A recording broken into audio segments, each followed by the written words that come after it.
Sir JBN TV पे आपका स्वागत है। Good morning. ये जो बीते कल टिक्कर में वन रक्षक जो फॉरेस्ट गार्ड हैं उन पर कुछ लोगों के द्वारा जो है हमला किया गया है, इस बारे में आप क्या कहना चाहते हैं? जी नमस्ते सभी दर्शकों को। पहले तो ये बहुत दुख की बात है कि हमारे स्टाफ मतलब कितनी कठिन परिस्थितियों में अपना काम करता है और जंगल बचाने के लिए, वन्य प्राणी संरक्षण के लिए अपना पूरा मेहनत करता है। ये तो सभी का एक पब्लिक रिसोर्स है जो फॉरेस्ट है, वाइल्ड लाइफ है। अब ये कल की हमारी अर्ली मॉर्निंग टिक्कर रेंज से यही खबर है कि एक हमारा जो फॉरेस्ट गार्ड टिक्कर बीट का है जो रोहित नैंटा, तो वो टिक्कर में वो कार्यरत है, एडिशनल चार्ज है उनका टिक्कर बीट का।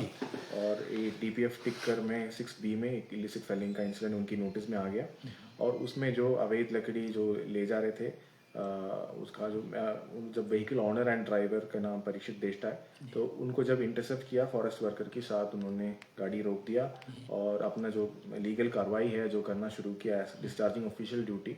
और यूनिफॉर्म स्टाफ भी है, यूनिफॉर्म में ही था। तो उस वक्त अचानक से काफ़ी लोग मतलब 10-15 लोग और आ गए और ये मतलब बहुत दुख की बात है कि हमारे फॉरेस्ट गार्ड के साथ उन्होंने हमला करने का कोशिश किया और उनका मतलब यूनिफॉर्म टेयर किया है और उनके सिर में भी चोट लगा है। मतलब इस तरह की इंसिडेंट हमारे सामने आएगी और ये मतलब हम स्ट्रांगली कंडेम करते हैं इस एक्ट जो है। ये तो एक बहुत ही कवर्डली अटैक है हमारे स्टाफ के ऊपर और इसको हम बर्दाश्त नहीं कर रहे हैं। और हम इसमें जो लीगल कार्रवाई है, जो एफआईआर हमने फाइल किया है, और इस तरह की जो भी इंसिडेंट्स होता है, एक तो हमारी स्टाफ की मोरल इससे डाउन हो जाता है। इस तरह की जब भी इस तरह की कुछ इंसिडेंट होता है, हम सोचते हैं समझते हैं कि जो भी सिटीजन होंगे, जो भी हमारे आसपास के लोग होंगे, वो भी मतलब कानून को समझता है, कानून से ऊपर तो कोई नहीं है। तो हमारा यही मैसेज संदेश सभी लोगों से है कि जो कार्रवाई जो कर रहा है, कम से कम उन पे हाथ ना उठाए, मतलब उनको उनसे कॉपरेट कर लीजिए। बाकी आप कुछ जो लीगल चीज़ है उस तरीके से आप काम कर लीजिए। अब किसी एक स्टाफ के ऊपर हाथ उठाना तो ये बहुत ही सीरियस और गंभीर विषय है।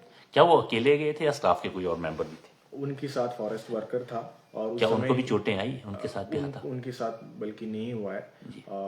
बट उसके अलावा हमने पुलिस को भी उसी टाइम इन्फॉर्म किए थे। पुलिस की स्टाफ भी कुछ देर बाद आ गए, बट उस दौरान तक इन्होंने, क्योंकि संख्या तो ज़्यादा थी उनका, तो उन्होंने गाड़ी में ही वो मतलब वो भाग गए और उनको उस टाइम फिर डिटेन करना पॉसिबल नहीं था।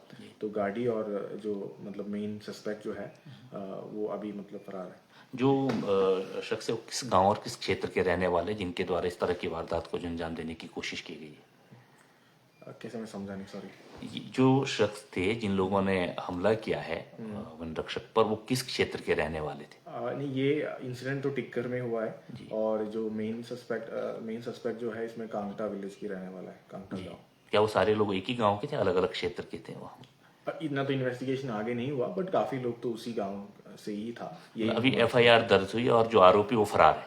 यस, एफआईआर दर्ज है इसमें और इसमें पुलिस का भी इन्वेस्टिगेशन चल रहा है और कोशिश ये है कि इसका जो भी लीगल एक्शन जो भी बनता है इसका हम पूरी तरह से करें, ताकि मतलब जो दूसरे लोग हैं उनको भी थोड़ा सा कॉन्फिडेंस और विश्वास हो कि इस तरह से कोई किया तो उनके ऊपर स्ट्रॉन्ग लीगल एक्शन होगा।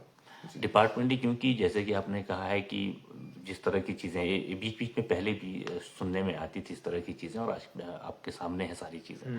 तो इस ऐसे मामले में, क्योंकि जो हमारे वन रक्षक के साथ साथ जो हमारे वन मित्र भी हैं जिसमें लड़कियां भी हैं, तो उनकी सुरक्षा का भी सवाल है। तो आने वाले कल में डिपार्टमेंट ऐसे लोगों की सुरक्षा के लिए किस तरह, क्योंकि जंगल का एरिया है, सुनसान एरिया है, एक एक दो दो लोग को जाना है, वन मित्र है, लड़कियां हैं, और हमारे जो गार्ड है उसमें भी लड़कियां भी हैं, लड़के भी हैं। तो इस तरह की जो वारदातें सामने आ रही, इस पर चलो स्ट्रिक्ट एक्शन तो होना ही चाहिए, स्ट्रिक्ट एक्शन, लेकिन इसके बारे में उनकी सुरक्षा को लेकर के कोई प्लानिंग चल रही है? किस तरह की चर्चा चल रही है विभाग? नहीं, बिल्कुल, इसको अभी देखो, इसको हायर लेवल पे थोड़ा सा हमें टेकअप करना पड़ेगा, क्योंकि इस तरह का इंसिडेंट सिर्फ रोडू में नहीं, दूसरे क्षेत्र से भी इस तरह का खबरें आ रहा है, लोअर हिमाचल से भी आ रहा है। तो जो सेफ्टी एंड सिक्योरिटी ऑफ जो हमारे स्टाफ है, ये तो मतलब बहुत ही प्राथमिकता इसको देना चाहिए हमको, और इसको हम हायर लेवल पे टेकअप करेंगे कि ये कैसे उनका मतलब क्या क्या प्रिकॉशंस, क्या क्या सेफ्टी इक्विपमेंट्स वगैरह हम ले सकता है। अभी हमारे स्तर पर हम क्या फॉलो कर रहे हैं कि मैक्सिमम जितने भी पॉसिबिलिटीज है ग्रुप लेवल पे जाए, ब्लॉक लेवल पे जाए, ताकि एटलीस्ट नंबर्स हो हमारे पास।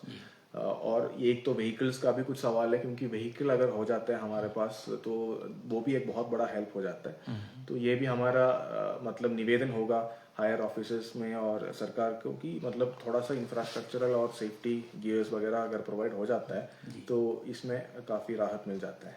जी जी, और कुछ इस बारे में कहना चाहते हैं? नहीं, मेरा मतलब लास्ट यही है कि मतलब लोगों से ये अपील है कि आप इस विषय को समझिए और मतलब इस तरह का जो भी हाँ मतलब यूनिफॉर्म स्टाफ के ऊपर हमला या हाथ उठाता है, इसको आप बिल्कुल कंडम कीजिए, हमारे साथ खड़े हो जाइए और जंगल की संरक्षण के लिए हमारे को पूरा सहयोग दें। Thank you. Thank you very much.